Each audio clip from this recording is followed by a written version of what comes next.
মায়ে গোস খাওয়াতে পুত্রবধূ পানিতে গোস ফালাইয়া দিছে।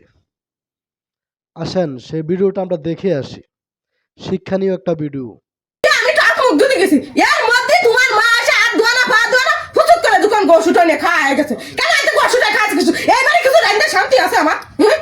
ও মা, তা মা দোকান গোস্ত তো তুলে খাস, তা সমস্যা কি? হয়তো তুই বাইরে গেছিস, তা মা মনে করতে বৌমাটা বাইরে গেছে, এই জন্যই দোকান গোস্ত হয়তো ফোরান দেয়া আছে খাতি, তাই ফুক করে উঠে খাস, তাতে আবার বগার কি হলো? ফোরানে দেয়াছে ভালো আছে, তা আমি আসলে তো আমার ক্ষতি করতো। যে আমার তো দোকান গোল দাও, মানে আমি যেই সরেছি চুরি চুরি সরের মতো দোকান নিয়ে গোগাবাই খাওয়া গেছে। কোনতে খাইছে কোনতে খাইছে?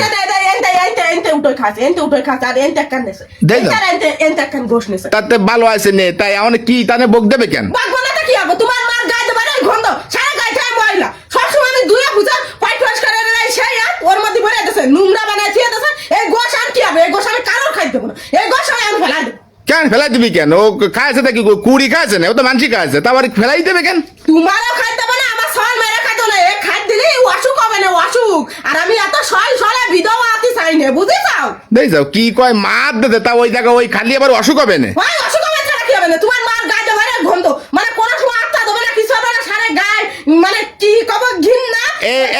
মারাত বাদে গন্ধ বড় ভালো আছে, আমি খাবানি, আমার দিস কেনে তো খাল মাইকে দেওয়া লাগবে না, তোরও খাওয়া লাগবে না, তোরা সুস্থ থাক, আর আমি খাই, আমি অসুবিধাতে পড়ি বা অসুখ হোক যা হোক আমার হোক, তোর অত চাইতে না। ও তুমি তাই করতে চাচ্ছ? আমি অল্প বয়সে বিধবা, এই গোশ তোমার খাই দেবো, এই গোশ আমি কারোর খাতেই দেবো না। মানে তুই কি করছিস? তুই কোন আটটিস কোন ওদিক কোন আটটিস? হ্যাঁ, আমি মসজিদে ফুয়াই ফেলাই দেবো। কেন মসুরি বলবে লাগবে না? তারা শোন, এই গোশ আমি কারোর খাতে দেবো না, আমার সবাই মেরা খাতে দেবো না, তোমারও খাতে দেবো না, কারোর খাতে দেবো না। শোন, আমি খাবানি কলাম না তো সাল মারে দিতে হবে না, তা আমি খাবানি তোর করছি 100 বার তো শুনতে দিলে তুই খালি আটটি রয়েছে, আমাদের কোনো কথা শুনতে চাইছিস না তুই, তার মানে নাকি? শুনবে না তো, তোমার খাতে দেবো কিছু জানে কলা না, এই গোশ তোমার খাতে দেবো, অল্প বয়সে আমি বিধবা হবো, এই গোশ আমি কারোর খাতে দেবো না। শোন, এই গোশ তোমার মা আট পয়লা পা ধরে নোংরা অবস্থা খাতে, এই গোশ তোমারও খাতে দাও, মাছালে এই গোস্ত ফেলান তো সাহস দিছে কিনা? তুই এই গোস্ত ফেলাতে আসছিস, তোর এত বড় সাহস দিছে কিনা? মা নোংরাত দেছে তাই তো অপরিষ্কার হয়ে গেছে।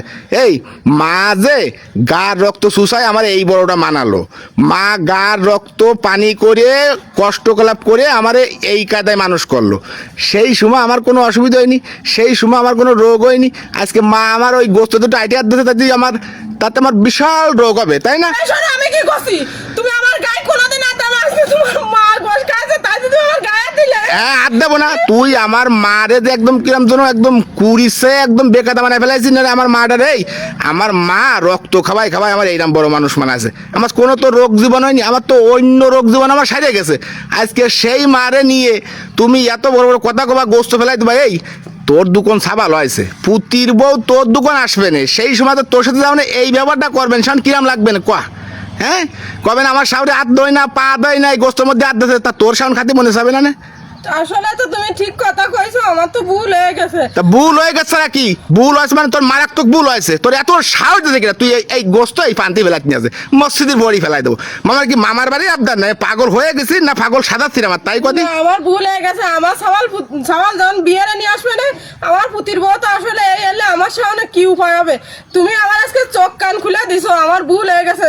চলো এই গোশ আমরা আজকে সবাই মিলে খাবো, যা করে আল্লাহ বসবে, আল্লাহর পরে ভরসা। এই তো এই বুঝতে পারি যাও, এইরকম বুঝে একটু বুঝছো তোমরা কিছু কিছু পুতির বউ আছো, এই যা করো না শাশুড়ি নিয়ে বুঝছো, তা আমরা সাবালটা বাড়ি বিপদে পড়ে যায়। মনে হয় কি যে কার দিকে যাবো, মার দিকে যাবো না বোর দিকে যাবো? মার দিকে গেলি ওই মার কথা শুনে বউ অশান্তি লাগাবে, সেই বউ আর বাড়ি থাকতে যাবে না। আর যদি বউর কথা শুনি তাহলে মা কবে যে এই যে বউ হয়নি আমারে ভুলে গেছে। মানে আমরা বিটারা যে কত বড় সিচুয়েশন, কত বড় খারাপ সিচুয়েশনের মধ্যে পড়ি, এই আমরা বিটারা ছাড়া কিন্তু কেউ জানি না, বুঝছিস? একটু ভালো তোরা পুতির বউরা একটুই মানিয়ে নে, মা বাপ চিরস্থায়ী বেঁচে থাকবে না সারা জীবন, মজা আনন্দ উৎসব সবকিছু করতে পারবি, তবে শাশুড় শ্বশুর যতদিন বেঁচে আছে তাদেরকে দেখার জন্য চেষ্টা কর। তোরা বউরা একটুই ভালো হয়, একটুই নত হওয়া। ঠিক আছে, আমি বুঝতে পারিছি, তুমি আজকে আমার চোখ কান খুলে দিছো, আমরা সবাই মিলে একসাথে খাওয়ানি। চলো, আমার ভুল হয়ে গেছে।